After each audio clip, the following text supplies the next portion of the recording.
论区总说我。Actually, you don't need to always criticize me on the internet.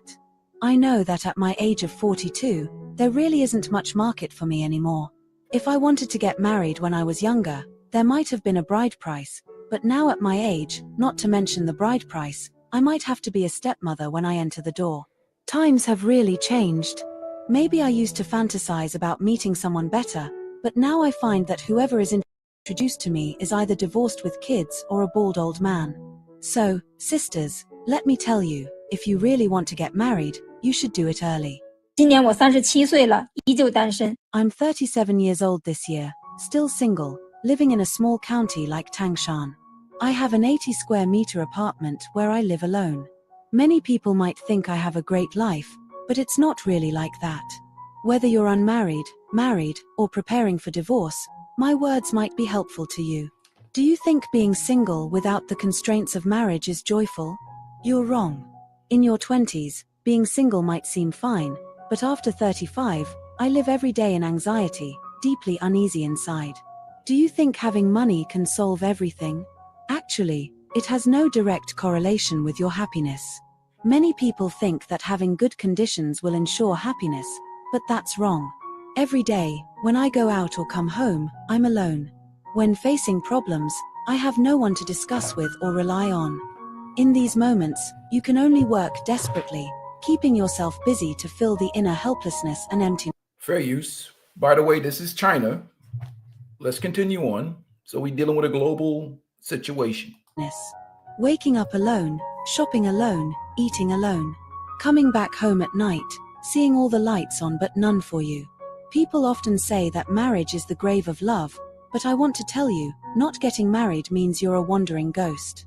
A passionate love affair is just poetry and distant horizons, while real life is about the mundane things.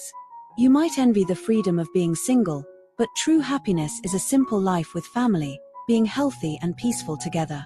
Everyone has trivial things in their life, every family has its own issues.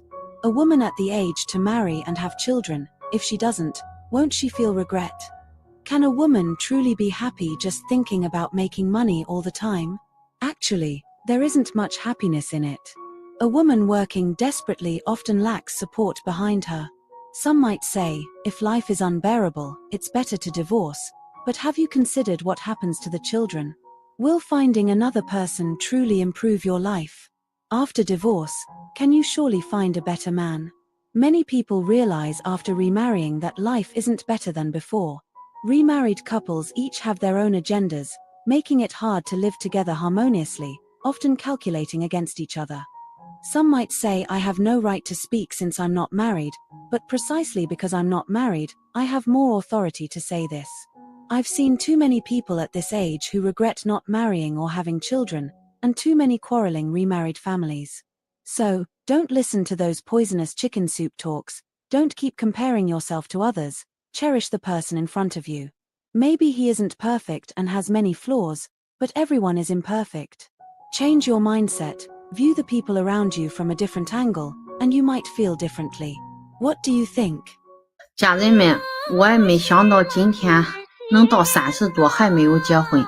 Dear friends, I never thought I would still be unmarried at 35. Now my parents tell me every day to go on blind dates and get married as soon as possible. Honestly, who doesn't want to start a family at this age, and who wants to make their parents worry? My parents tell me every day that they can't sleep at night because of their worries. As their child, I feel really ashamed and distressed. Marriage, to be honest, is something that you can only come across by chance, not something you can achieve just because you want to. I planned to work while looking for a partner, but now my parents don't let me go out. They want me to stay home, do farm work, and look for a partner. But staying at home, many young men have gone to work in the cities. Where can I find a partner? Friends, what do you think? At my age, 35, I am indeed considered an older single woman in. So we examine the consequences of women's empowerment or social media, globalization, even in the Far East, in places like China, even a place that had a one-child policy for a long time, where male children were preferred. So even though you have the numbers show that there's more men than women because of government policy, we have a situation where we had the situation of empowerment of women, women getting more college degrees, college educations, delaying childhood, childbirth, social media, higher expectations. And basically the expectations that men bring so much to the table, yet they're not getting the type of women that they used to get in the past. And this has backfired on China. So internally, we don't really get this information because as much, but thank God for the internet and social media, these things are being put out there right now, front and center. And you're starting to see how the global sexual marketplace, the global dating relationship market has changed. And it's not just a Western thing. A lot of young men and men in general around the world understand that there's a poor social contract, a terrible deal for many of them to sign on to, and they're just checking out. This lady is older, 35 years old, looking for a husband in that environment, and you would be surprised the amount of things that they're asking for with these marriages, even in a place like China. In the countryside. I'm the only one in the entire village who is still not married. My mother says every day that she feels embarrassed and humiliated whenever this topic comes up in the village. Honestly, I really want to start a family. If I find a suitable man, I must get married this year. I don't want to make my family worry anymore. If this drags on, I might become depressed. Who would have thought I would still be single until now? 我快35了。 I am almost 35 years old and still not married. My classmates' children are already in high school. Sometimes I think, if I had gotten married earlier, I would have a husband and children now. Wouldn't that be nice? Even if I got divorced, at least I would have a child, right? But now, I have nothing, just a bachelor, just me. Sigh, it's really distressing to think about it. 不结婚不生孩子，一个人过度终老。 Not getting married or having children, living alone and growing old in solitude, who will inherit my property and house in the future? I'm almost 33 years old, unmarried and childless, living alone in Shaanxi, Taiwan. Although I'm not anti-marriage, I can't guarantee that I will definitely get married in the future. I have a car and a small house in my hometown. Some people say that working hard alone is meaningless and that no one will inherit it when I'm old. Right. So we're seeing that obviously this is a global situation with the modern single women, many of them living alone. Obviously, this woman can find a man if she was desirable in terms of her mindset and her attitude matched her options. But now we see with social media this illusion of options that there are so many men out here and the standards for what these men are expected to bring to the table because of whatever love fantasies is being sold out here of this Chad type Romeo that's supposed to come to the table with all these resources. He's supposed to be able to buy a house, a car, and all these things that even in the Chinese society that would be considered desirable, and pay these huge amounts of bride price or sinsad or dowry for these women. And they're not getting these men. So you have all these women living by themselves in these countries. Crazy how social media has changed the game. And what's happening now, and what nobody's really addressing, and I put in the topic, are men today afraid to approach women, or are most women undesirable and not worth the effort? Because we talk about the social contract, what men got from marriage, relationship, the family, the respect, the honor of being a man, of being a husband, being a responsible member of society.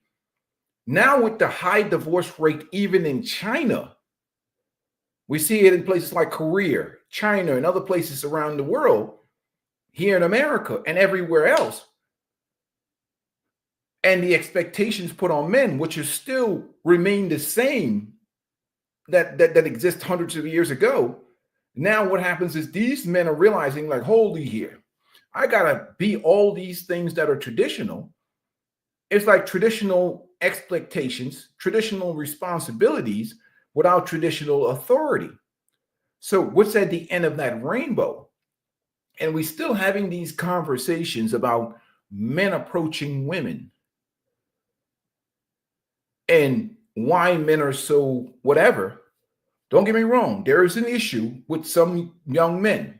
And some young men, there is an issue. And that's from a lack of proper masculine guidance, because systematically we've been destroying and attacking masculinity in this country and even around the world through media, through influential people that have really tried to redefine and redesign manhood and masculinity. So masculinity has been under attack. Population control, population manipulation has been going on. And now we see the side effects of that. And they're trying to inspire men to be more active in terms of dating and relationship, when the deal itself that's on the table is a terrible deal. Because you're not going to change modern women. You're not going to change anything. And especially here in the West, where what men are really getting is access to box. And it's even to the point where everything and every conversation is about what women want, what women need, and what women require. Even here in America, the conversations about what women want, what women need, what women require, and how men are not living up to women's expectations. It's never about what are these women, even the women that men want, and what prize is a man getting if he gets with a woman that doesn't have any of the qualities of the women of the past. Any of the they cannot create peace in the home. They don't have any of the skills that women of the past have. And they're just very difficult to deal with. And that's what these men are supposed to be approaching and trying to get into relationships with. And this is what's missing from the conversation, asking men to do more for less. And I put up this chart, and we talked about it before. The idea of hoflation and the concept of men having to work 20 times harder than their grandfathers did, for women 20 times worse than what their grandfathers were. Man, 1, why don't you get married, get a girlfriend? 2, because of hoflation. It's insane at the moment. And social media has created this dynamic, and we've had a burst of people in the pickup artist community selling game. Like now is an explosion of game coaches. There's an explosion of people selling game. So you game. Learn the game. I'm not knocking it. But at the end of the rainbow, what do you got at the end of after you've gamed it, outside of having sex with that woman? And I don't care how beautiful she looks. If you be around somebody every day, and there's a person that has been raised with people kissing their ass all day long and tons of attention, social media attention, and not being raised to have to, being taught how to offer some type of value in exchange, the energy, a value, or how to look out for a man or a household, or how to be a wife or even a good girlfriend. You're in a relationship with a person that only sees relationship one-sided in terms of what a man's supposed to do. And you're in around cultures that tell you that everything that's wrong is the man's fault. So we're dealing with a situation, and women are coming to the market later after many experiences, and they're expected to settle with these men. And again, this is China.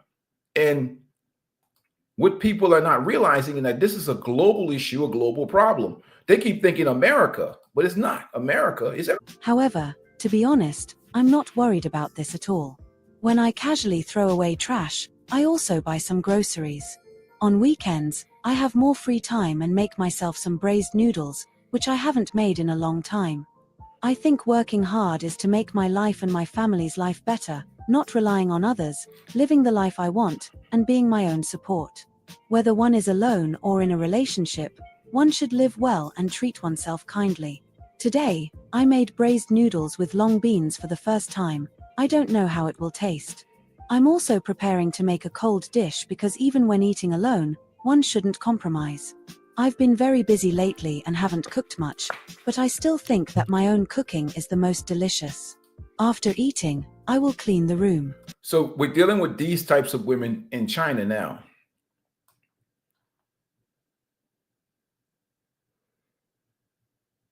Coach once said that age is the least of the problems. Now, I understand that it's my fault for being single until now. There's no need for anyone to pity me. Those who deserve pity always have some detestable traits. I remember a relationship coach once said that age is the least of the problems for older single women. I admit that age is indeed my least problem. 是蛮着急的，但是呢，就是不想将就，因为 Actually, we single women over a certain age are very anxious, but we just don't want to settle for just anyone. Today, I was planning to actively go on a blind date. We agreed to meet at 5:30 p.m.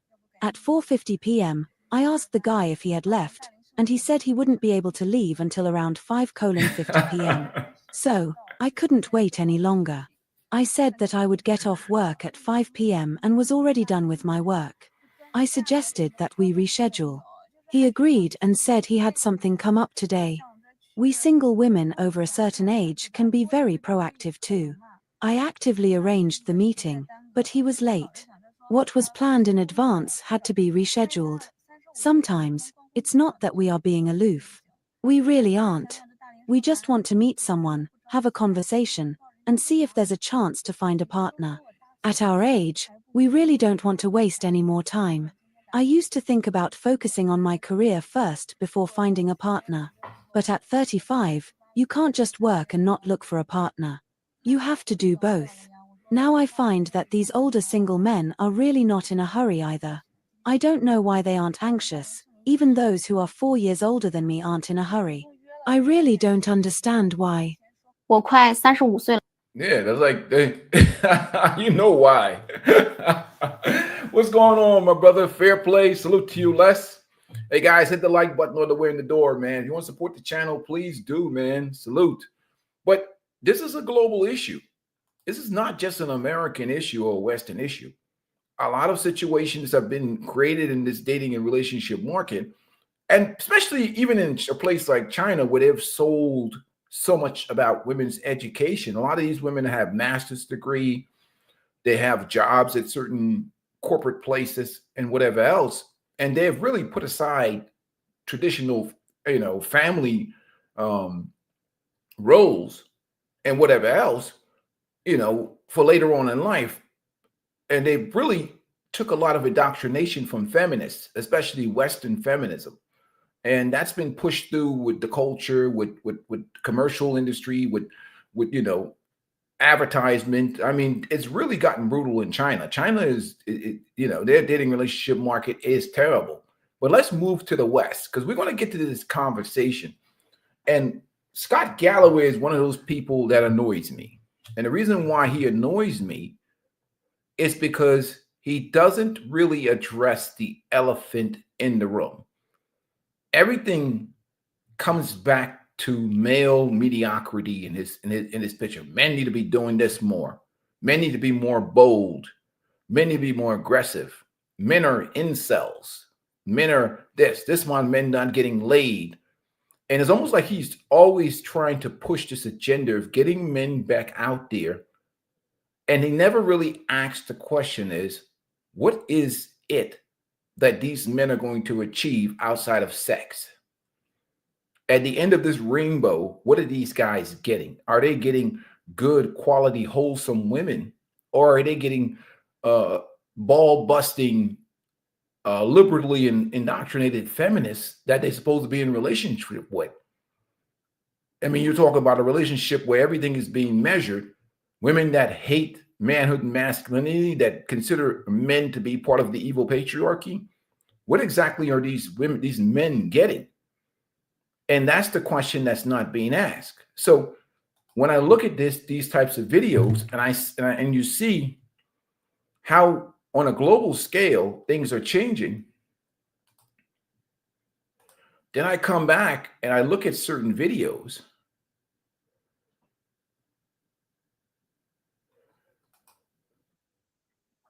this video, I want to give you an example, right?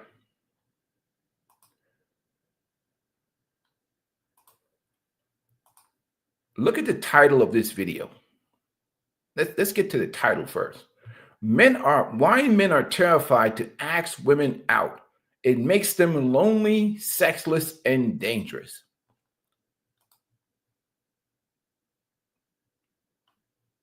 Why men are terrified to ask women out. It makes them lonely, sexless, and dangerous.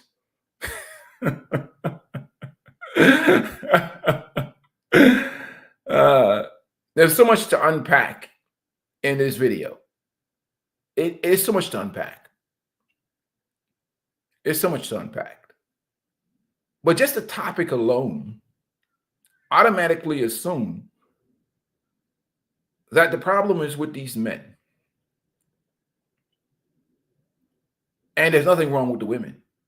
The men are just really, the problem is all these men. They're a bunch of incels and they don't measure up and a bunch of losers. The automatic assumption. Not that the dating and relationship market has completely changed. And what has ruined it with the dating and relationship market, one is social media. Two is a lot of feminism. He don't want to talk about how feminism ruined the dating relationship market and how social media was just the straw that broke the camel's back. It was already on the rocks because of the whole mindset and idea of sexual liberation. Not to mention the fact that for the last 60 plus years, we've been attacking traditional manhood masculinity in this country and what men's roles are and what their expectations are in relationships. Now, after all of that, when the men finally get the message that they're seen as just evil for just being a man. We see now even the Democratic Party, whose main platform has been LGBTQ and women's empowerment, now they're trying to reach back for men after they've lost the election. After demonizing masculinity for so long, calling masculinity toxic, and anybody who would challenge this automatically label a misogynist. Now we're trying to get, because of population decline, because these guys are checking out, because the guys are self-interest now and looking out, trying to live life on their own terms, we're trying to shame them. There's also an exploitative community. When you look at it with all these different online dating coaches and these dudes talking about all this other stuff, looks maxing and whatever, all the other crap these guys come up with to try and get some guy to pay them X amount of money every month, to learn how to pick up chicken heads. God help us. But let's continue on with this video. I want you to hear the tone of the dialogue in this video. Fair use. If you go on TikTok or if you go on X, you'll find a lot of videos of women filming themselves as a guy inappropriately came and made a gesture to them and then like publicly shaming them on the internet. It's very popular to do it in the gym. Yeah. They set up a phone, they're working out, a guy comes over and asks if they need help with the weights. It then goes viral online because that guy was being inappropriate. Like you shouldn't. So like as a guy, it's quite complicated to know how and where you can roll up without being filmed and going viral. I know. So we talked about the first dating paradox, which is just the idea So far, I agree. that women now need more from men and are raising the bar because they can be providers on their own, but men weren't taught how to do that, and there's sometimes shame for it. So I think the second big dating paradox is that men are expected to lead and to approach, but I truly feel like in a post-Me Too era, it's much more confusing. And so many people say to me, I don't want to meet on an app. That's not romantic. I want to meet in real life. But I'm not finding that people are. Oh, I'm talking about right now. Let's address this post-Me Too era. I have no idea. Post-Me Too era. No. We just had the situation where the one young lady falsely accused some guy of some nonsense. Post-Me Too era, my ass. It's the same thing. It all depends on what a woman looks like, what the man looks like. But let's continue on. Let's continue on. It's the same damn era. Me Too is still going right now. Meeting in real life because people are afraid to approach each other. I think one is being afraid of being called creepy, but the other one, which is what you're talking about, is that this culture of making TikToks or going online with this date-ertainment to talk about how this person approached you or how inappropriate that was. And so I feel like there's a lot of women waiting for men to approach them, but then shaming the men who do. I think one of the solutions there is we should allow people to shoot their shot in a non-creepy way. Can I just say something to Yeah. that? If the guy rolls up and he's 6'4" and he's, gorgeous, it's fine, it seems. The difference between creepy and romantic is the perceived attractiveness of the person making the overture. I think that is true. If you are super hot, it's less likely to be perceived as creepy. But you have all these people that are saying, I want to be approached, and they're not being approached. And so there was this rise of run clubs last summer, right? Everyone said the new dating app is the run club. I ask everywhere I go, have you met someone at a run club? No, people are not really meeting there. So since 2017, the number one way that people are meeting is online. Hinge is setting.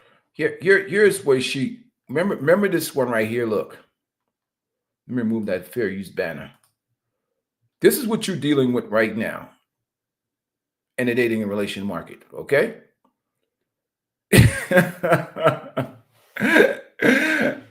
Now, what's so funny about it is this. Even if the woman looks like the dude, to my, I guess would be you guys left or right, I'm not sure. But this is the reality of this approach game, right? If you,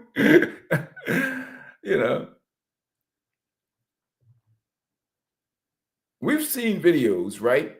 Especially with many of these modern women, that there's one chick that said she felt offended that somebody would approach her. That's not her standard. It's almost like she said, what'd she say?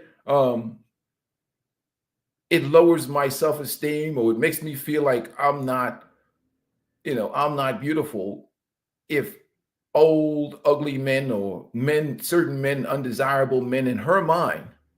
And we're talking about an average basic chick, talking about how disgusted she was. Is a basic chick talking about how disgusted she was that a dude approached her. And again, everybody is a 10 nowadays in terms of with these women. So every guy, except for that guy that's part of the 1%, because of the way social media is designed, where everybody deserves, my man right there who's in shape and all buffed and whatever else, and anything else other than that is considered disrespectful in terms of their approach. And one would even have to ask the question, and I know a lot of people have these single events and dating events of why certain men don't show up. Now, the one guy, he should be doing his own self-development and taking care of himself and becoming the best man he should be. I mean, nobody should be walking around with two necks. But at the same time, nobody's showing up at these dating events. The good-looking guys or the undesirable guys. Because if a guy looks like my man right there, why would he need to go to a dating event? He can just get them broads off of Instagram. And the other guy is just doomed on arrival.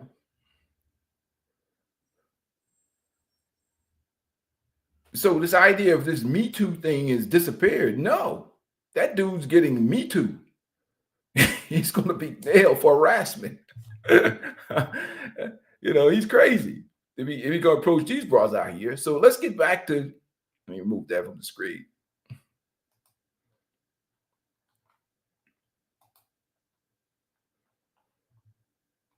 So what she's doing is obviously she's a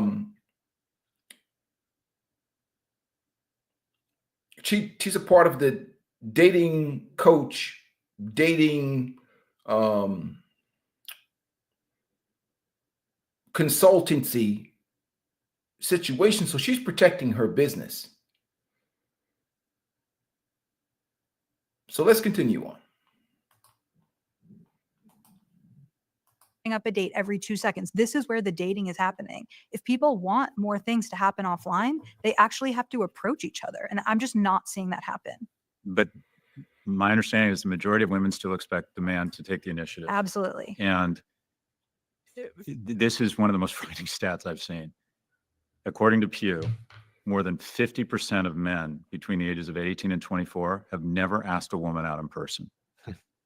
And I just find that so just upsetting and rattling, because that means they're either not asking people out or they're asking them out online, where quite frankly, they can't demonstrate any sense of excellence. And I think the beautiful thing about human sexuality is sometimes you don't even know why you're attracted to someone. You like the way they smell. You find. Okay, he's not taking into account that Generation Z practically were raised on computers. Instagram is the new dating app. Most of the connections and hookups are done through the computer. If not, it doesn't happen during the school day. It's done over online or through the computer. So many times you can see some of these kids, like, why aren't they coming outside? Because they're talking to each other over the computer, playing video games. You know, it's a totally different from our generation. I'm a Gen Xer. So you got to take that into consideration also, that they live online. Find out they're funny. And that happens in person. But we need more third spaces, more places people can meet. And also, I actually think it would be helpful to have in the senior year of high school a class called adulting, where amongst other things, you teach them about the interest rate on a credit card. You know, little thing. My kid can do integers and he doesn't understand the interest rate on his credit card. And also, quite frankly, I think young men need guidance around how to express romantic interest while making the other person feel safe. And also that if you express romantic interest and ask someone out for coffee and they say no, you're both going to be fine. You haven't committed a crime against humanity. As long as you're respectful and you don't make the person feel uncomfortable. But men aren't even asking women out. Everything you're saying is what I'm seeing. So I was talking to this incredible 16-year-old girl who built this AI chatbot called Ask L. And she's taken all the relationship science research that she's seen, and she's trained this chatbot, and she's trying to help teens get safe and empowered dating advice. And I asked her, what is the number one question that you're getting? And it's how to ask someone out. And so I think people are really struggling. It's not that teens in all of human history had the secret. It's that they were willing to do it and fail. And now we're just not seeing that. And so I think that we have glossed over the pandemic. It was this really traumatic time, really scary stuff happened, and we don't want to talk about it. But people that came of age during the pandemic, their social skills are worse. They missed out on critical moments of becoming a human. And we are seeing that in the workplace. All of these things about Gen Z. Okay. Here's the fundamental problem with that. These women are getting asked out from men globally, online. These women are getting attention. They're not really considering the effects of social media and the global sexual marketplace, the global dating marketplace. They are getting the attention, the women are. Whether it be superficial attention or attention just for hookups and whatever else, it's not like these women are just limited to the young men in their community or the dude down the street. That's not their option. Their options is global. That young men's options are not global yet. So we're dealing with a different dating and relationship marketplace where women, the internet itself and social media has heavily benefited young women. And if everybody and anything, and you get so much attention online and attention in general, why would you want to be dating? What's up, my brother? Salute to you, man. Israel. Yeah, salute to you, my brother. But why would they want to? If a young lady creates a social media account, Instagram or whatever else, and she looks average, the level of attention that she's going to get is just, hey, salute, Top Gun, salute to you, man. But the level of attention that she's going to get online, I mean, social media just gave them superpowers in terms of the reach, access, and the ability to garner attention constantly, as opposed to a young man, unless he's outstanding, unless he's an athlete, unless he's like a top of the food chain type young man, or in certain communities, unless he's one of those dark triad types. But the amount of attention, the amount of access, and the amount of everything that these young women are getting, that's very, a young man is just like unbelievable in comparison to what a young man of the same age has access to. So that's going to create a huge idea that the men around that particular woman, one, don't measure up, are undesirable. A woman that may be a 5, she sees a man that's a 5, and she thinks he's hideous.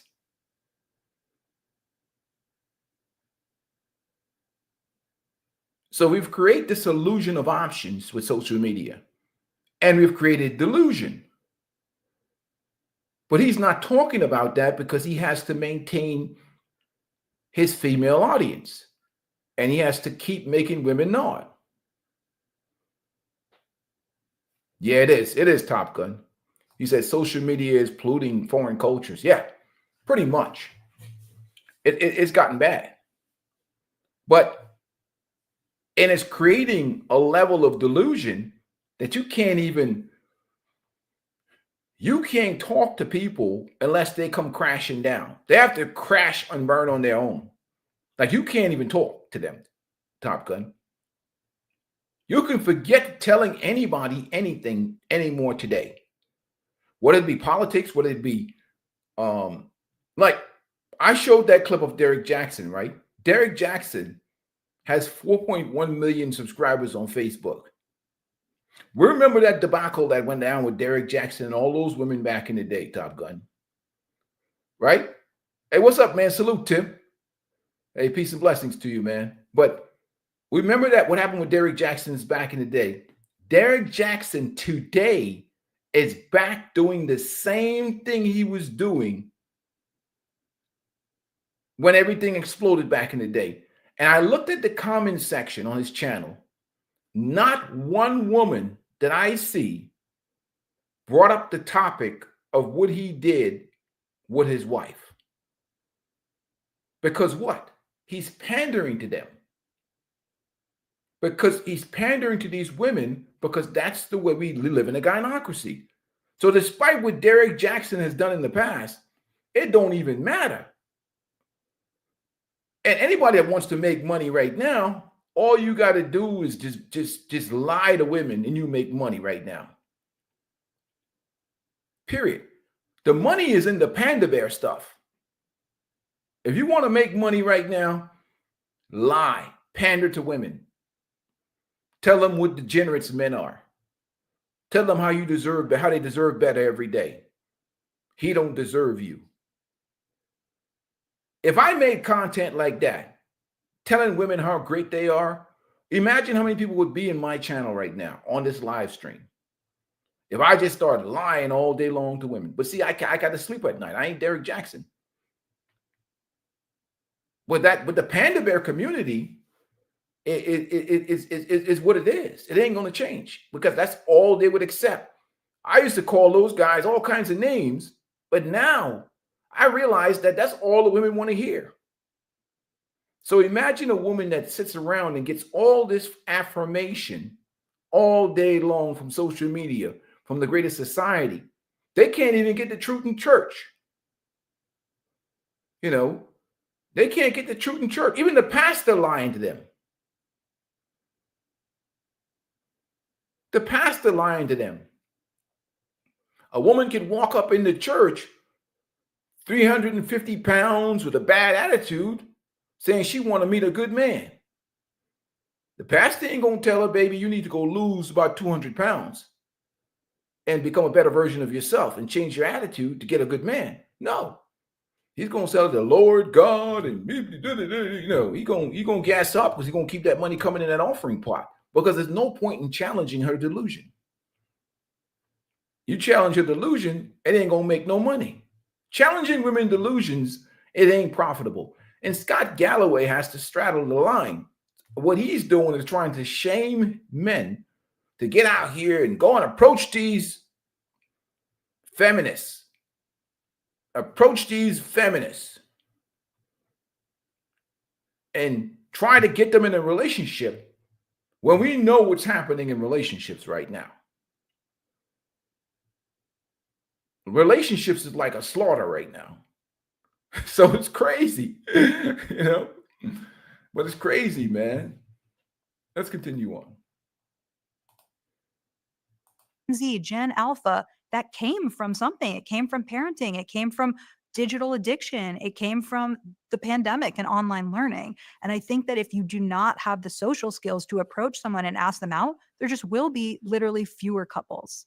I want to throw a Molotov cocktail into this and something that's controversial I've gotten pushback on. I think one of the enemies of mating is that there's too little drinking. Oh, God. If you look at millennials, they spend $30 billion on alcohol. Gen Z, it's crashed to $2 billion. Peter Attia and Andrew Huberman have declared war on drinking. I think young people need to drink more, go out and make a series of bad decisions that might pay off. I don't see drunkenness. Christ. I see togetherness. It's horrible. It's horrible.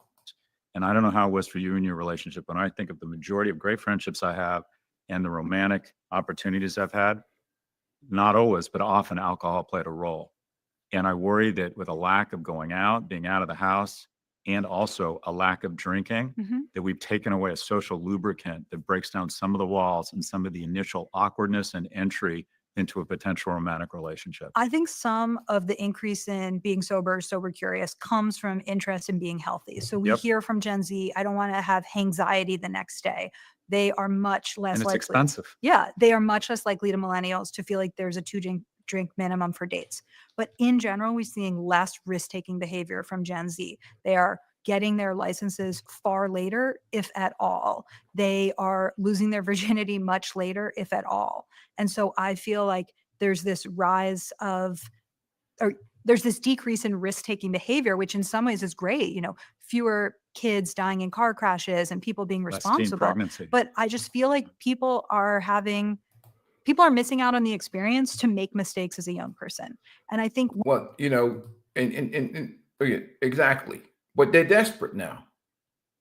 They're desperate though. What they're doing, J-Man, is that they're trying everything. They're throwing everything at the problem without having to deal with the idea that the women are not offering anything that's desirable for these young men. It's not even about the young men whether they have the option or not. Anything that goes beyond saying that the problem, a huge percentage of the problem may be with the women. Because to say that women bear some responsibility in this problem is to hold women at some level accountable for something. And to hold women accountable for something will basically make you lose all your viewers and you won't make any money. It's crazy. You say, how is she saying this when this generation has OnlyFans, the most horrible? I'm telling you, they turn 18 and on their 18th birthday, they're up on OnlyFans. But it's you know, they're being intentionally obtuse. And they're just denying the truth that's right in front of their face. They're asking young men to live in a 1950s world in 2025. They want you to live 1950s in 2025. And I did that one thing with 11 p.m. guy, this idea that, you know,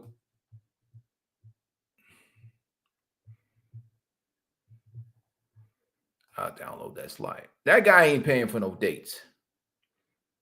We've seen over and over videos of women's expectations on dates and men paying for this and paying for that for the men that they don't really want or value. But I always say the 11 p.m. guy don't pay for no dates.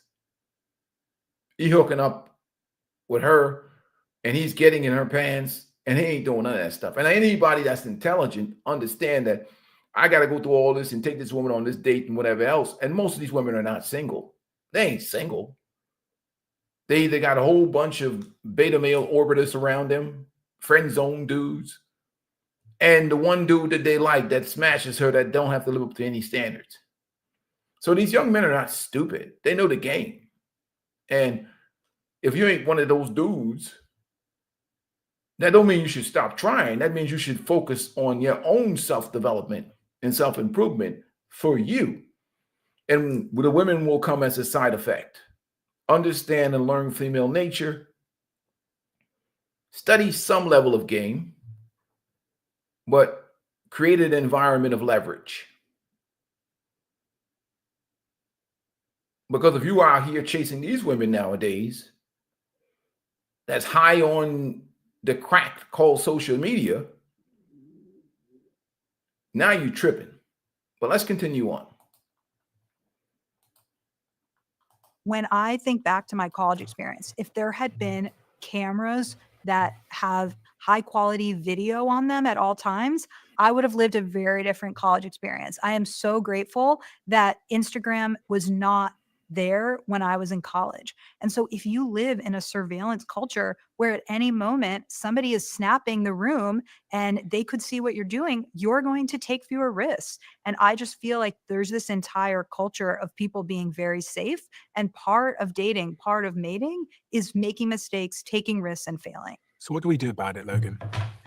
Scott gave a really good sort of advice for the young man or the young person who's trying to increase their mating value, their dating value. What advice would you give to a young man about how to be attractive? Because there's going to be a lot of young men listening right now. I imagine from the stats. First of all, I love what Scott said in terms of his advice. And I feel like it's one of those things where the secret to happiness or the secret to success is simple, but hard. Again, they want the young men to increase their mating value. But is the issue their mating value? Or is that they're getting into a delusional dating and relationship market?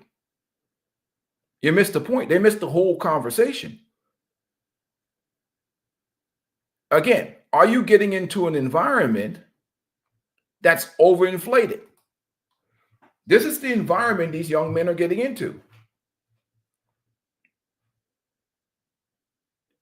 So is the issue that these young men need to increase their value? Or that the issue is that what used to be or things are inflated?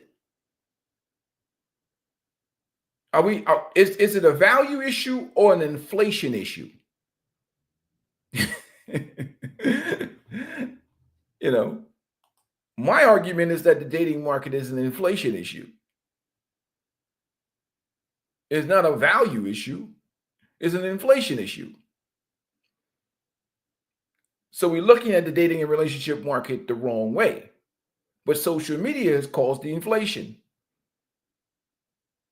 And also the fact that we, in this country, for the last 60, 70 years, women's empowerment, feminism, and the attack on masculinity, and promotion of various forms of promiscuity, where there's no shame anymore. I've seen chicks coming out here bragging about smashing 100 dudes in a day. They're not shamed for that. So these young men are expected to get the leftovers of the dating and relationship market. You want them to be better for worse. I want them to be better for themselves. Without these women, and the women become whatever you get as a side effect of your own success. So you're not going to motivate these young men using women, Scott. If you want to create an environment of a bunch of homeless young men, use today's women as a motivating factor.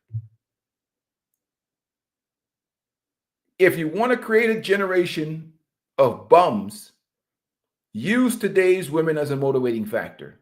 The young men will not perform. They'll all check out and start playing video games because the women are not a motivating factor for them.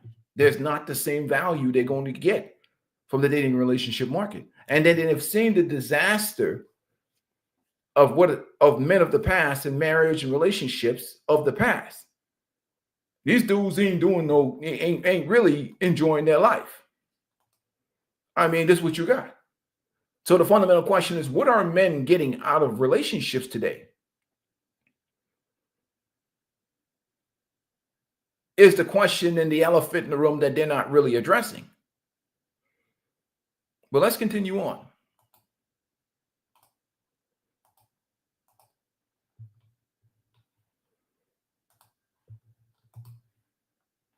So it's not like there's infinite things you need to do. It's actually quite a simple plan, but it's quite hard to execute on it. A few things that I would add. So one is I have this friend, Sam Parr. He started The Hustle. He started the podcast, My First Million. One thing that he did to make himself more attractive as a mate was he would develop these passions and really talk about them on dates, because he found that women were really drawn to the fact that he was pursuing other activities. So he got really into denim. Look, all of this conversation about how men need to be better.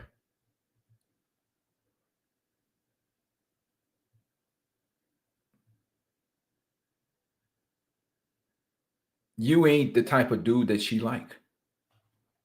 If you got to do all that shit to get a woman, you ain't her type. You're not her sexual select preference. You ain't the dude that she want. The dude that she want don't do none of that shit. What she's talking about is for the simp provider. The dude that she probably let pound her out in college, the dude on the basketball team, the dude on the football team, the stud on campus, he ain't none of that shit she's talking about. This is for the simps or the leftover man, the cleanup man. This type of ideology.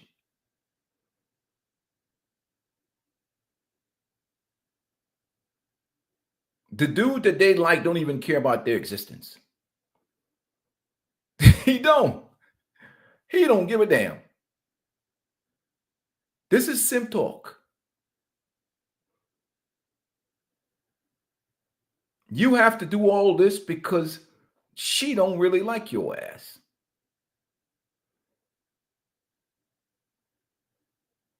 But we forget and negate the fact, what does she has to do to be better? What are women doing to become better?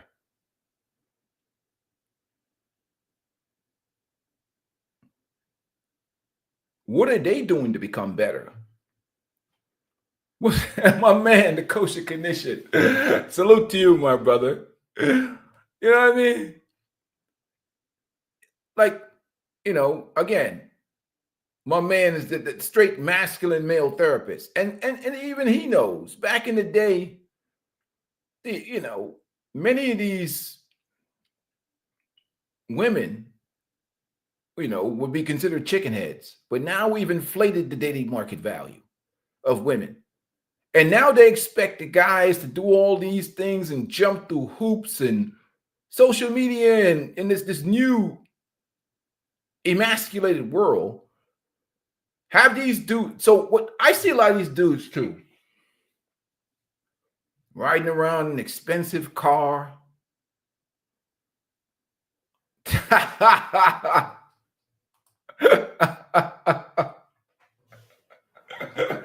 Stop it. Hey, dude, man, this idea that dudes have to do all this, That chick just don't like you. They like the dude who don't give a damn about trying to please them.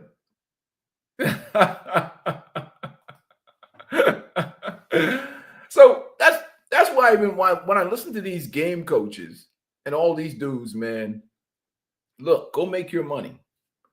They become like the Derek Jackson of the men's world. The Derek Jackson of the men's world really is indifference. Self-development, self-improvement, but indifference. It's really indifference. That's all they're selling is indifference.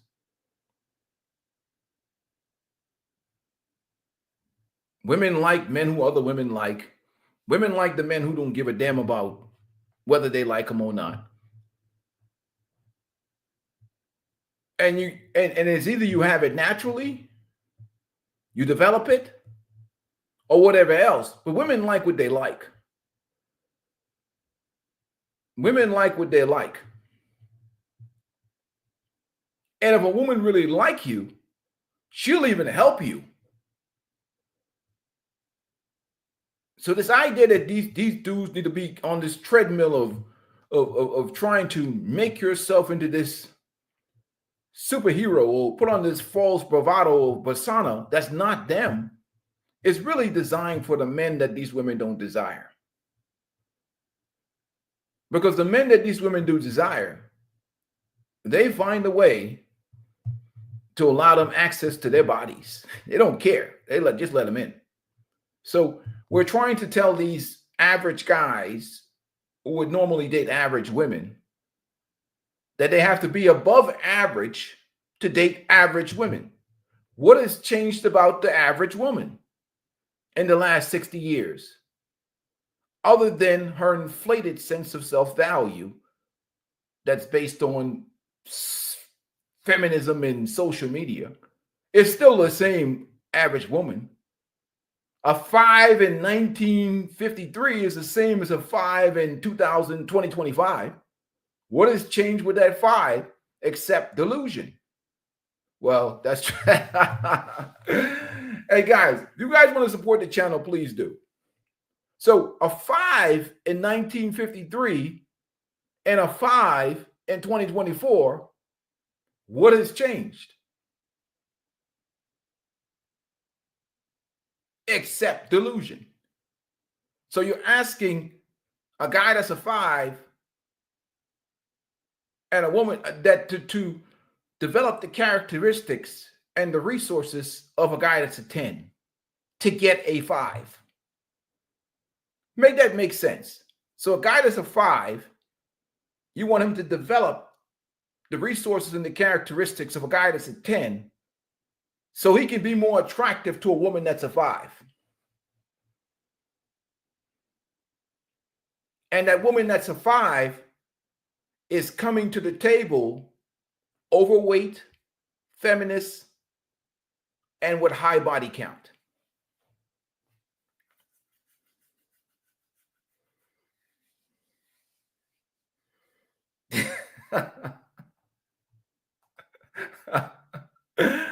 Oh man, you got a point there.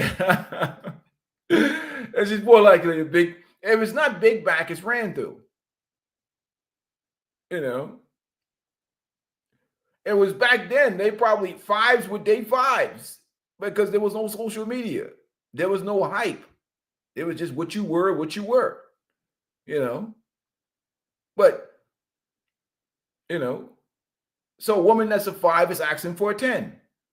Hey, I ain't gonna knock her, but good luck. That dude that's a 10 has got all the options in the world. You know, but asking a man that's a 5 and to be a 10 for a woman that's a 5 it's absolutely ridiculous. You know, and that more likely the woman's going to have a lot of sexual experience, especially with sexual liberation. So this is what's missing from the conversation. and he would talk about these denim meets that he would go to. And he found that women were really drawn to that. He's very into the growth mindset and working on himself. He felt like that was something that women were so drawn to, how he was growing. Because if you think about the projections, well, when he met my friend Sarah, he wasn't making any money. She was making a lot more than him. But she could see that he had a great path ahead of him because he was constantly working and improving himself.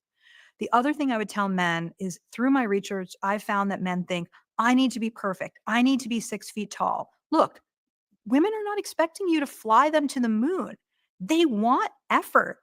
Remember the name of their best friend. Text them when they had a hard meeting and say, how did it go? Plan a thoughtful date. And so I think that you have men over here saying, if I'm not 6 feet tall, I don't have a chance. So why participate anyway? And then you have women saying, in some ways, I just want you to be an effortful, nice person. And I'm not even getting that. And so I think that for men, they can actually get much farther than they think and be better than 90% of men by doing some of these bare minimum things that other men aren't doing. So I have this question that I ask in my book, which is when you're deciding if you should break up with someone. If your partner were a piece of clothing in your closet, what would they be?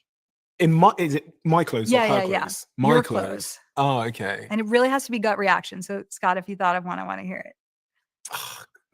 I thought of like a black silk shirt. And that's probably because that's where we spend quality time together, is when I'm wearing a black silk shirt. Special occasions, date night, restaurant, make an effort. Do you feel good in it? Yeah, of course, I feel my best in it.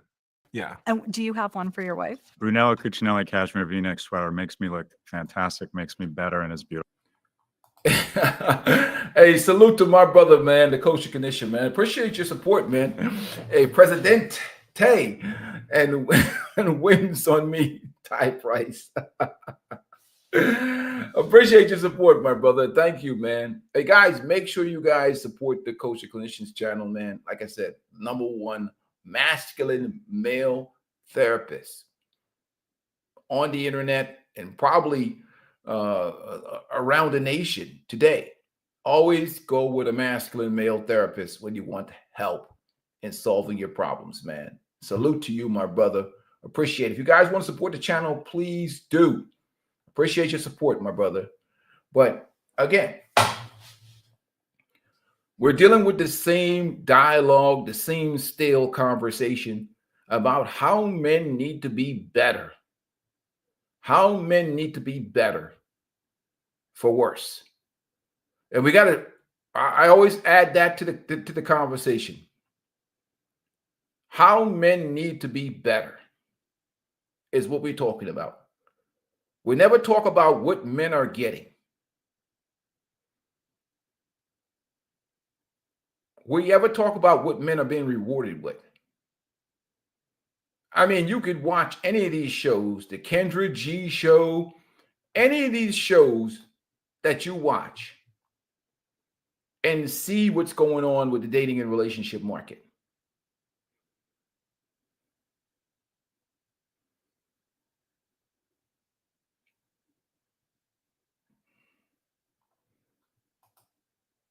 And you say to yourself,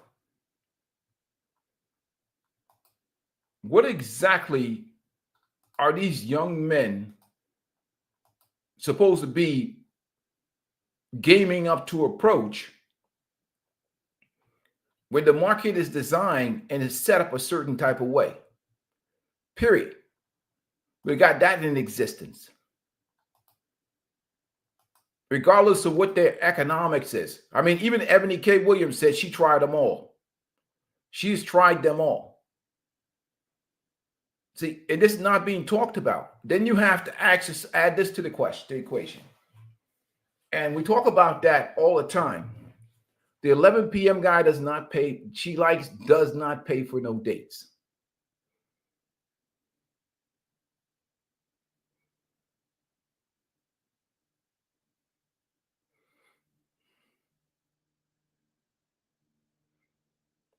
He not paying for no dates.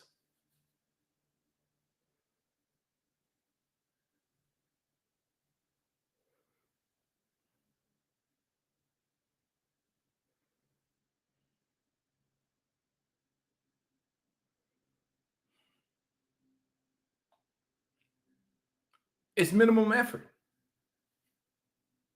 Minimum effort today. In fact, he's got women lined up every week.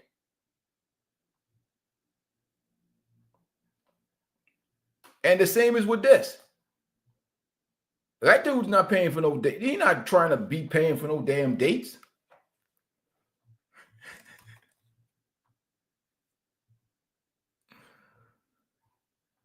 So let's go back. Let's continue on, man. We move that off the stage.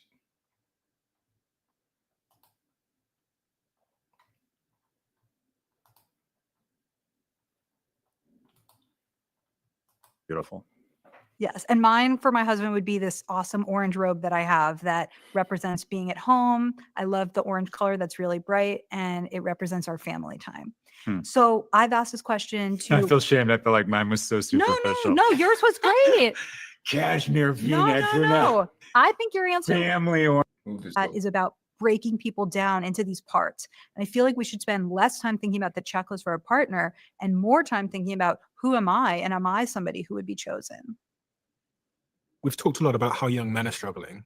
Which demographic of women do you find struggle the most as it relates to dating? So I work with a lot of very successful women, and that's also because I'm expensive to work with, and that's who my clients are. But I have a newsletter where I hear from 85,000 people.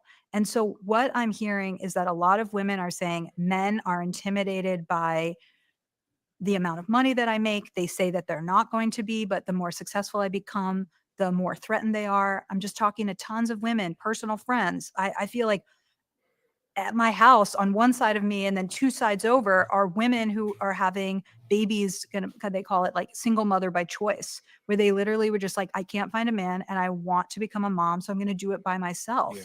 And so I feel like there are just all these great women who are saying, Logan, I'm following your advice. I'm putting myself out there. There you go. All of these great women determined by women. What makes them great? They have careers, a job, money, and they're adults. What about their character? What about their personality? Are they physically desirable?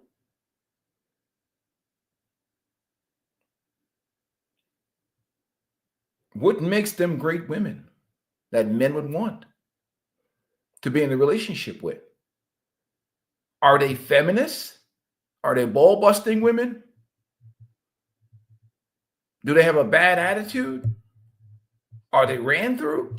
Are they burnouts?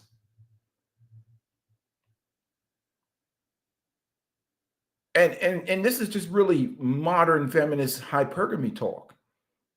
What they can't find is a man that's better than them, 10 levels ahead of them, with money and attraction, that wants to settle down with them and that wants to have a relationship on their terms, when they themselves are not bringing anything that a man would value to the table.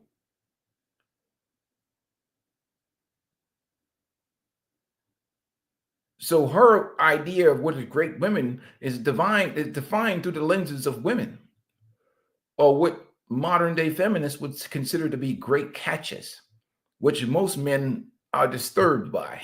Let's continue on.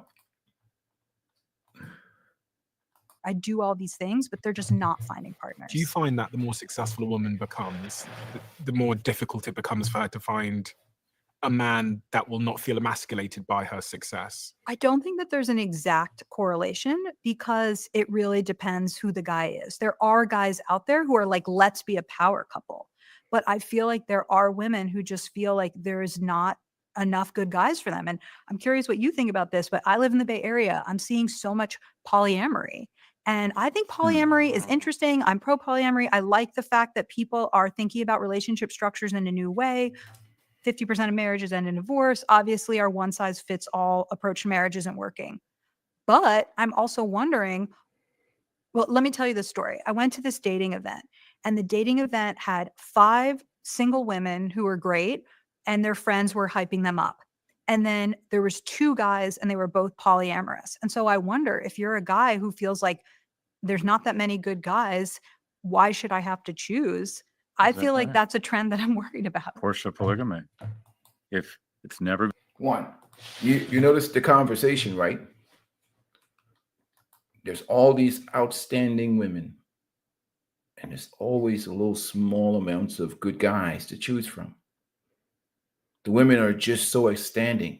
Polyamory, which basically is these men are just higher earners, top of the food chain in terms of economics and looks. And these regular basic women will have good jobs, think that these are the types of men they should get. So they're allowed to be polyamorous because all of them are vying for that particular man.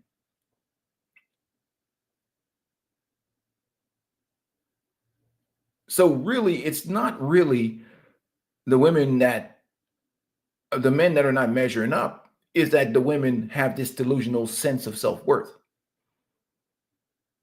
And most of that's income based because, again, hypergamy is what it is. That's just natural and normal for women. But what they consider hypergamy is they're looking purely at this from a financial perspective, not considering looks, character, or even what men desire. And that's the fundamental flaw in this problem. And the issue that really needs to, the elephant in the room, that will never be addressed. But what I'm addressing in this conversation is always based on the fact that the men are lacking, which there are some men that need some serious help and whatever else. But it's not about them being better for the women. It's about them being better for themselves. And that's why I approach the mindset of the deficiency in manhood and masculinity, because it can't be about these women. It cannot. Because again, we're dealing with an inflated, delusional dating and relationship market.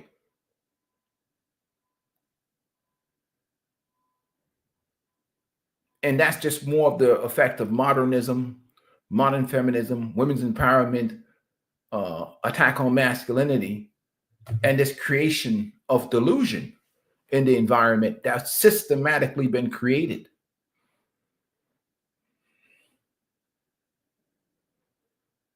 But they're not telling the whole truth about what and how to fix it. You can't fix it. Not in my lifetime. Maybe an apocalyptic reset, especially in the West, where systems exist that feed and contribute to the delusion out here in these streets.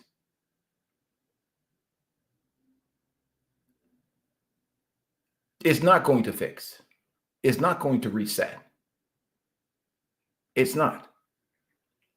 Maybe if you go back and you focus on generations that are younger, because what happens now, we talk about the monetized dating and relationship market.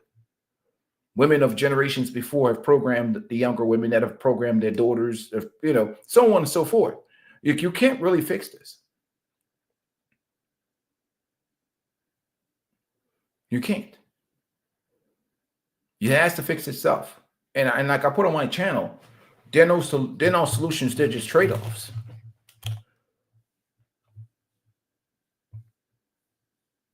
Because you can't stop the tremendous effect and influence that social media has on the culture, media, social media, and how that affects the culture itself.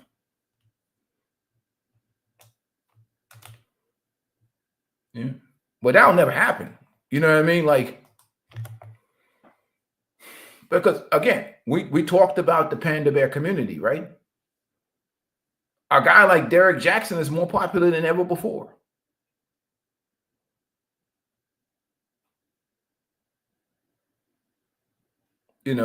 Anybody that's talking anything of truth, even Scott Galloway, has to mince his words carefully. He has to say his words carefully to bring it back to the problem, or to make it about men lacking. The foundation is the men are terrible. The men are not living up to expectation. The men sucks. They're a bunch of incels, lames, bums, busters. And they're not living up to what the women are. The women are just better. And these men are just not living up to women's expectations. And that's the end discussion and the end conversation of this whole thing. It ends up full circle back to how men suck and how they're not what women's inflated sense of value is today. They're not measuring up to women's inflated sense of value. And that's why it cannot fix itself, because a guy like Scott cannot talk. He's got to be careful. He's got to be careful, or he'll be labeled a misogynist. So he gives half truths. All these half truths that these guys have to say, because they're afraid. They're afraid. They're afraid. You know, and once you're labeled and cast aside, like, okay, I'll give you an example. We talked about it to Jerry Jackson. Kevin Samuels was telling women the truth. They despised him, celebrated his deletion, his death. Derek Jackson lies to women all day long. They love him. It's crazy how that works. You know, it's crazy. Proven better to be a very attractive male, but you have so much opportunity, it does not incent good behavior or long-term relationships. And I work with these guys, and you might think that they're the happiest people in the world. They are having sex. They are getting a lot of attention, but they're suffering from decision paralysis. And these are some of the guys that hit 40, 42, and they haven't gotten married. They don't have kids. And they sort of are like, why would I ever settle down if I don't have to, or I'm going to wait as long as possible? But they don't understand the opportunity cost, which is building a life with someone. Ridiculous. Again, another false narrative. These guys are not settling down because they recognize, you know, hey, salute to you, man. He says, members for 16 months. Salute, Top Gun. He said, I vote you and Coach as the head of the board of imposed tariffs on the C-Sims. Appreciate the support, man. Appreciate. But, like, listen to this conversation, man. But these guys that are at the top of the food chain, they're not getting married. They're missing out on the benefits. They're 40 years old, 50 years old, and they're not getting married. Maybe because they know that being married in the West is a bad deal. I appreciate it, man. I appreciate your support, Top Gun. Like, look, like, it's like Vegas Dave said, maybe these attractive men realize that most modern women aren't worth settling down with, and they'd rather not risk everything they work for. She still operates from the assumption that these women are valuable or they're wife quality women. It's still this, it's like a default setting that these women are wife quality. What exactly makes them desirable long-term partners, long-term relationship quality people? Is what she's missing is that, what about what men want? What about what men want? I asked the fundamental question that nobody's addressing. What about what men want? Nobody's talking about what men want, what men desire.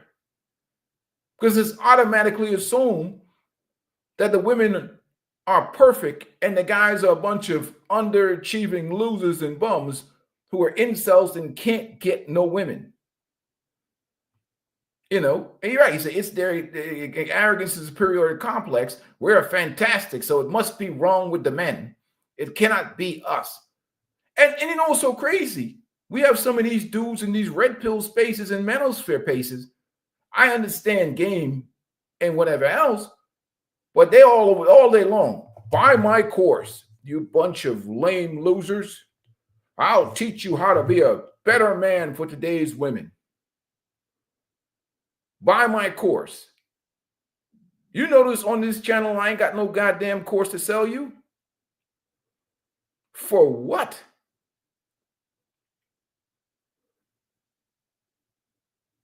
So you can get with a bunch of retired 304s?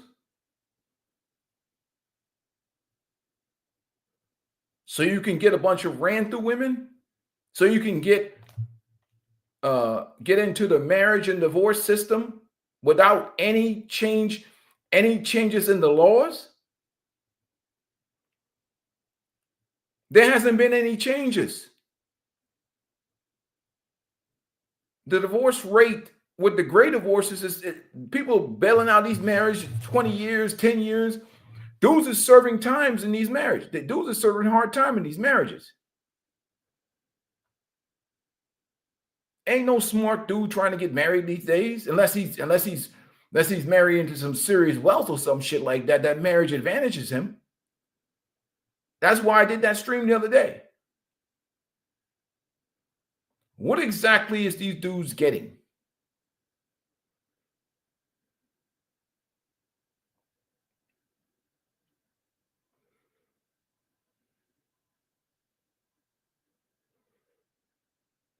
You know? And again, she tries to make the argument that somehow the dudes out here are part of the 10% that's slaying all these women. They're missing out on this beautiful marriage and family thing, and they're not making rational, logical decisions that this shit is whack. It's a terrible contract. It's a terrible deal. Look at the guys like, yeah, you know, exactly. Vegas Dave, you say, I literally just watched my cousin lose his home, his 2 cars, most of his 401k, had to sell his business, and barely sees his kids. I'd never give a woman that kind of power over me. That's what I'm trying to say. Like, they act like these dudes is just lining up to go get filleted. They stay, nobody's stupid. And I put the violation of the social contract on the thumbnail because you're asking these men to take a tremendous amount of risk for women in this environment where there's so many distractions. And anytime that one reserves the right to change her mind, and everything that you do in that relationship is enforced by the state and the government, and everything that she does in that relationship is discretionary and by choice. And if she decides not to do these things in the relationship, she's backed up by the government, backed up by the society itself, the court of public opinion, family, and everything that exists. And anytime that relationship fails, it's always on the man. And he pays tremendously. So this idea that is all about a bunch of incels in the basement, there's a whole bunch of dudes that can get a whole bunch of women that still ain't signing these contracts. It's the assumption of loserdom. Look at all these dudes. A good percentage of these dudes in these men's spaces selling game, many of them are not married. Some of them are. Some of them are grifters. But they're selling game when they ain't married. Well, if you so confident in your masculine frame, take your ass down to the courthouse and go marry one of these modern women. Until you take your ass down to, I'll make you a deal. If I see you dudes in mass that's selling this game, take your ass down to the courthouse and marry these women, then I'll take you serious. Then I'll take you serious. I think that the game issue is just masculinity and self-esteem. What's happened is that the game, you ever heard that saying, game is really for damaged women? Game is really for damaged women.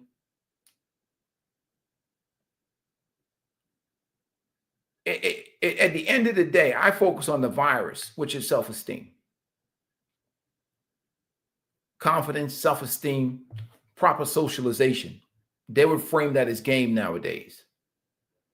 But you need that game for damaged women. So in the West, maybe game is critical to have sex with damaged women. I would agree with that. In the West, game is critical to have sex with damaged women. But you're still consuming damaged women, which inevitably comes and bites you in the ass. You know what I mean? Because what are you consuming? So, of course, you need game in the West because you got to mind manipulate damaged women into sleeping with you. That's why you need it. You go to traditional cultures and whatever else, manhood and masculinity is measured differently. But here in the West, because of the way things are with the system, I mean, you have to almost be a manipulator just like the women. For those who's willing to play the game. And you see certain content creators out here, and obviously they're trying to, and they all get into a de-measuring contest about whose game is better. You ever notice these dudes? You know what I mean? They get into a de-measuring contest. My game is better. Look at my game. I am the,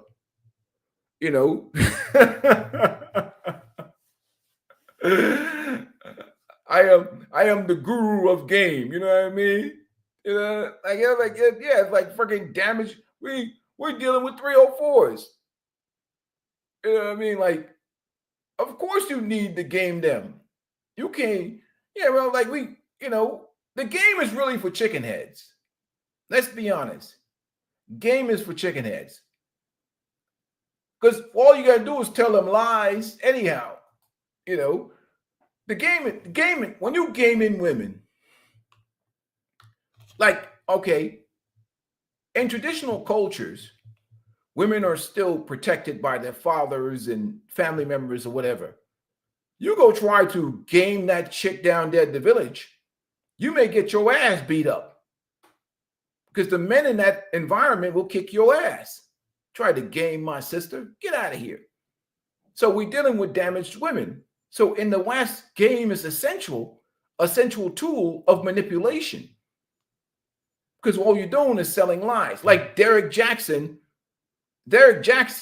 is using a certain level of game to get money out of a delusional feminist-based women. I mean, I showed you that shit the other day, right? This is what game looks like. The game right now ain't these some dude trying to hustle some pickup game. If anything, that's some lame shit, right? Let me show you what real game look like. All right? Let me show you what real game is. Some dude trying to sell you some game course for $21.99 a month is just a hustler on YouTube or some hustler selling you lame ass shit and how to pick up chicken heads. Really, you just need some bird feed. I could just give you a bag of bird feed to get some chicken heads. It's really a self-esteem issue. It really has, it's a side effect of the attack on masculinity, males, and not having strong male leadership in the house. But the reason why they're selling you this game, because they know there's a bunch of horny dudes sitting around stroking their meat, and they're desperate for some box. So I'm going to sell this dude some game, and now his hormones are going to be like, man, I better buy this game so I can get me some chicken heads. Really, when you just need to buy a bird feed. and some self-esteem to get them chicken heads.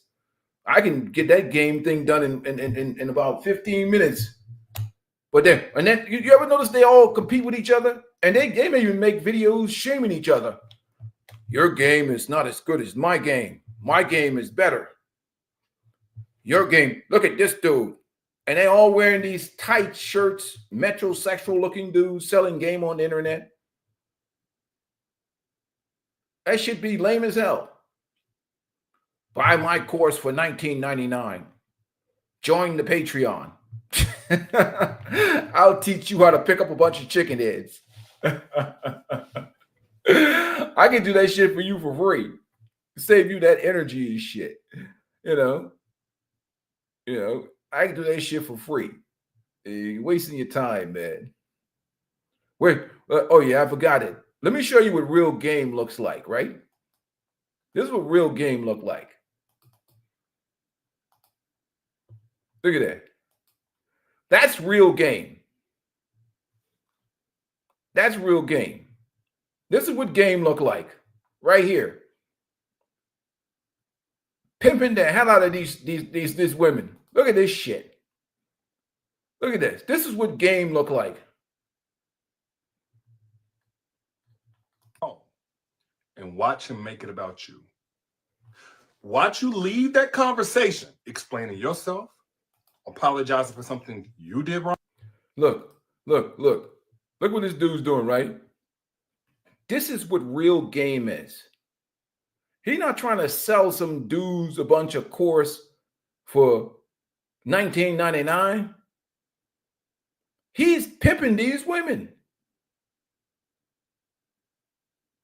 If I was going to be hustling game, I wouldn't be wasting my time talking to no dudes.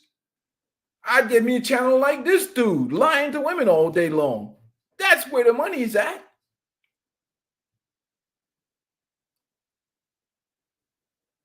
You want to make some real money selling game? Become a professional panda bear / pimp. That's who's making the money. Not some dude telling you, you need to look smacks yourself. Get in, I encourage men to get in the gym to get in shape, but only for their own benefit and their own health. This is the way you dress to get these broads. This is what you got to do all day long. You must become a 10 to get a 5. Like, yo, really? Really? The truth of the matter is, this dude right here, he is what he is, man. He gonna get what he gonna get. But this is real game. This is what this is who's making the money right here. He said, hell yeah, he's funny as hell. I'm telling you, man, this is real game. This is real game. I mean, look, I can't even, like Vegas, I can't even hate on this brother. I'm being honest with you. If we're thinking it from a logical perspective, can anyone else really hate on Derrick Jackson? He's figured out the game. He knows you can't tell him the truth. It's like the church. How you going to keep the women coming back paying every Sunday? You got to lie to them. You got to tell them that Jesus forgives them for having those 6 baby daddies. And if you practice some celibacy, the right man is going to come for you. Jesus loves you. And you tell these dudes be like Derrick, just gassing these women up. Because pimp game, pimping these women nowadays is the real game. Pickup game. Pick up what? What are you trying to pick up? What exactly are you looking for?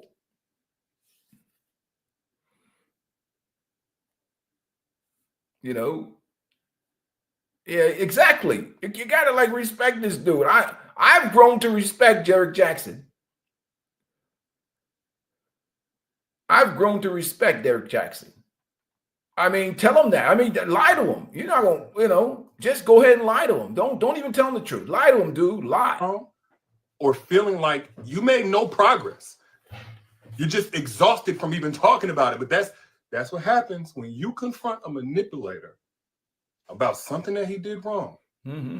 His whole end goal, his whole end game is to lead that conversation being the one that's in power, not the one that's got a plan for how to make things right. He's not trying to find middle ground to love you. He's not trying to find middle ground to have peace mutually. His whole end game is going to be the one that walks away with the power. Tell me if I'm lying. Put facts if I'm speaking facts. Any of y'all that's ever dealt with a manipulator guy, a manipulative guy, y'all tell me if I'm speaking facts or if I'm just being dramatic. I get called all kind of names because I'm willing to call it out. I really don't care. Hey. He is the exact same guy he's talking about.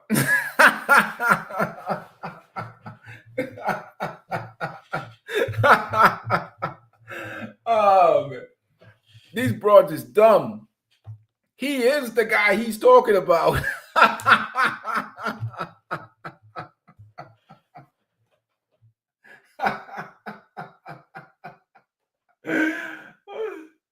Oh shit. Oh man. Oh god. I'm sorry. I love this brother, man. He's the exact dude that he's talking about. The manipulator. But they are lined up 4.1 million women subscribers up in there. Listen, and probably some simps up in there trying to spot, trying to learn Panda Bear game. But that's the real game. Is these dudes up in here selling the dream. Ain't no dude out here selling, I'm gonna teach you pickup game for $19.99 a month. Join the Patreon. I'll teach you how to get these women. Yo, why don't you just switch over to talking to women, man? If you really want to make money, brother, I get it. The game is necessary to deal with these damaged women out here. Fine. But at the end of the rainbow, what the dude end up with is the same situation, which is a bunch of ran through women with high expectations that offer nothing of value in terms of adding to a man's peace, happiness, future, legacy. The man can't even trust his legacy because now we got to have DNA tests on all the kids because we don't know if the postman is the daddy. But again, that's where we're at right now in society. Anything you say that's not pandering, and unless you look like certain type of dude, you better not be up in these women's face. If you ain't rocking a certain type of way, you better not be in these women's face. That's why these dudes don't go to these single events. And soon as you walk up in that door, these women lose respect for the dude going to a singles event because in their mind, they're saying, well, even though they don't see them going to the singles event as a lack of optionality, they automatically assume that dude has a lack of options. That's why he's here. Because if he was really winning, he wouldn't be at this singles event. So really, they're looking for a cleanup simp. And they're looking to pick the best of the simps at this singles event. Because it certainly ain't about attraction, because most of them have the dude coming over at 11 o'clock at night, tune them up. The dude that they're really attracted to don't have to go to no singles events. He's still getting the benefit of them. Right? He's still benefiting from them.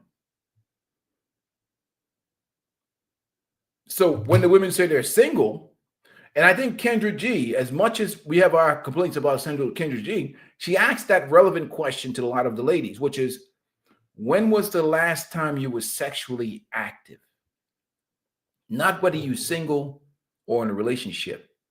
She asks about their sexual activity. See, that's key. That's critical. So really the question is, it's nobody's business. First, let me say that. It's nobody's business. Is this person sexually active or not? Because if somebody says, I'm single, but she's getting pounded out 3 times a week by the 11 p.m. guy, this guy is coming over there. Is that woman really single? If this guy is coming over at night, is she really single? And then the question you have to ask as a man is this: why would you pay for a date in hopes of gaining access to a woman, a relationship with a woman who is currently sexually active with this dude who ain't paying for no dates and is getting all the benefits? Now you go out there trying to woo her like some traditional woman when she's out here enjoying sexual liberation. I mean, who's the fool in that? And that's what the problem is that nobody's talking about.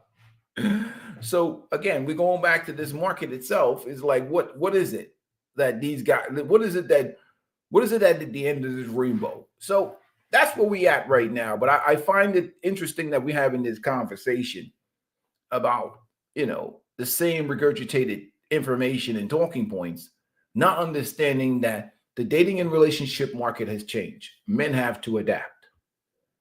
Adaptation is the only way to survive. If you want to learn all these skill sets and games and whatever else, great. But understand that we're not living in your daddy's world anymore. The daddy's world is gone. Men need to get rid of that traditional mindset. I'm sorry, it's gone. If you're still thinking traditional in 2025, you're a bird waiting to get plucked. You're a bird waiting to get plucked.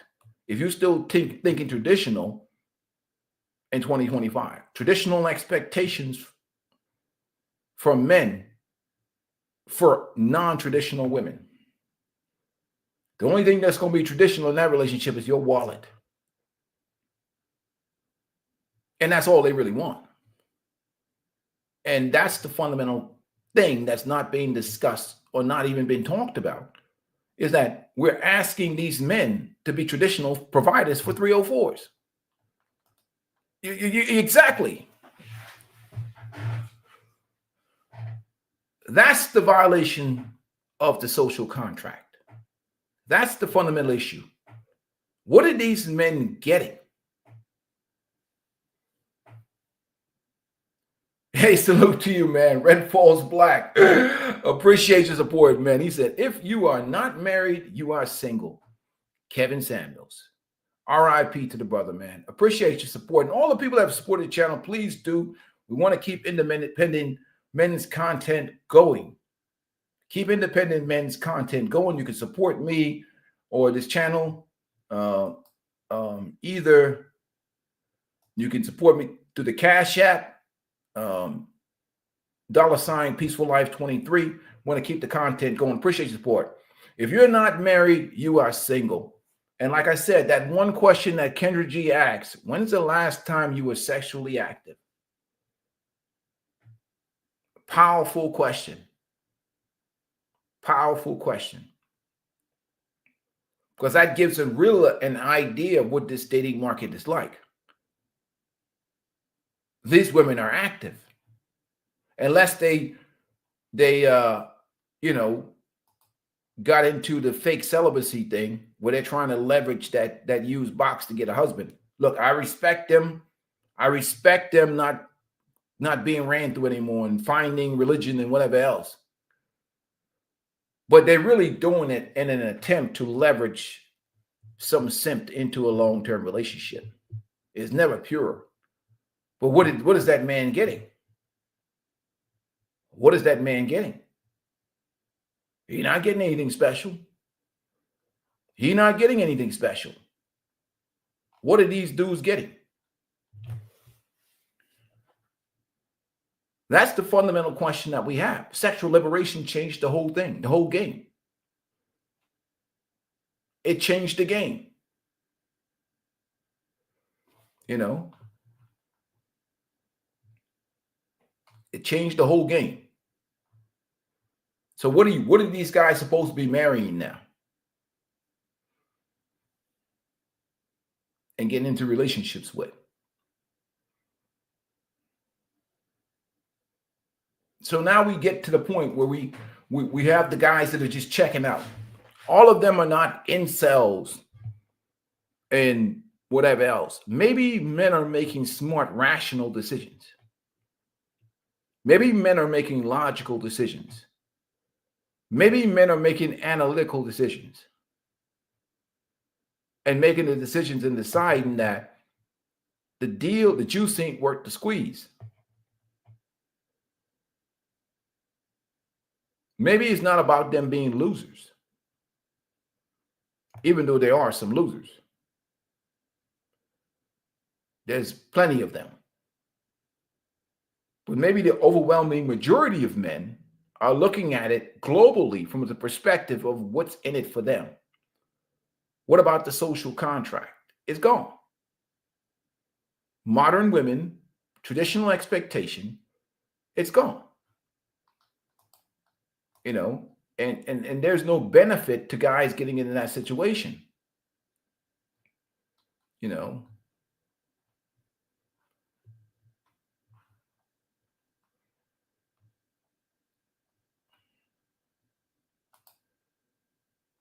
I mean, you even, like I said,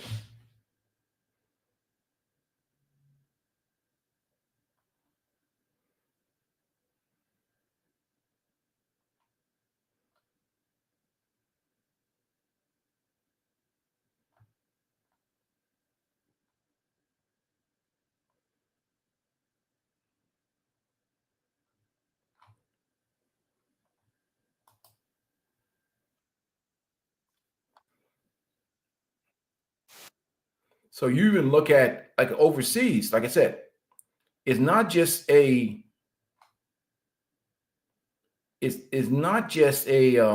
American phenomenon.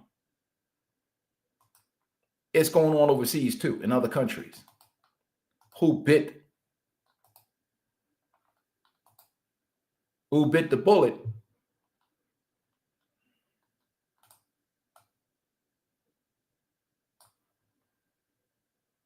and start taking on our ideals. Mary. He grew up in a rural area near Bangbu, surrounded by mountains, where his family sold homegrown fruit.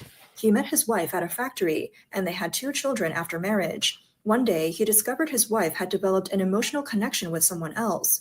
After a heated argument, they agreed to divorce and signed the paperwork. Yu Xin, also born in 2000, got married in 2020 when she had just reached the legal age for marriage. She met her husband on a social media platform earlier that year, and they hit it off when they met in person. Their relationship progressed quickly, meeting, dating, and getting engaged all within a year.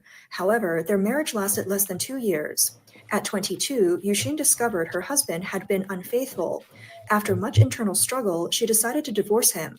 Wang Shuai, another from this generation, initiated his divorce during an argument. After the birth of their child, his idealized vision of family life gave way to endless debates about raising the baby. The young couple argued constantly, with neither side willing to compromise. Wang often resorted to silent anger, sitting next to their child while playing on his phone. 9 months after their wedding, Wang Shuai and his wife found themselves back at the Civil Affairs Office. They had already agreed on child custody at home and simply followed their appointment to collect. So 9 months after getting married, they get into divorce. 9 months after getting married, they get into divorce. So even China, who we're engaged in a rather difficult trade war with, are having their own social internal problems with dating and relationship. China. It's global. Maybe not much as much in the Arab world India is having this problem. China is having this problem. It's just not just America. I don't want people to think that this is just America and the West. It's global.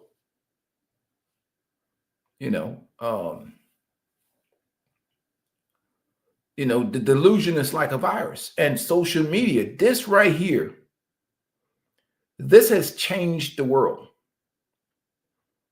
for dating, relationship, for women, for people's expectations. Social media, the internet, everything has changed the world. And a lot of people keep trying to look at the old ways or how things used to be back in the day. It ain't your daddy's world. Things are different. Things are different, man. So, with that being said, I'm going to get out of here, man. I appreciate all you guys who supported the channel. Salute to Top Gun. Salute to Red Falls Black. Salute to the Kosher Clinician. If you guys want to support the channel, let me put that Cash App back. You can Cash App me, or you can add that Cash App, or you can whatever donation you will make to the channel. We're going to keep this going, but at the end of the day, the truth of the matter is that they don't even care what men want. They really don't care what men want, because it's never going to be that type of conversation. So men have to make the adaptation themselves to make sure that they go out into the world and get the things that they want for their own lives. So I'm out of here. Peace, blessings to you guys. We're going to talk soon. I'm out.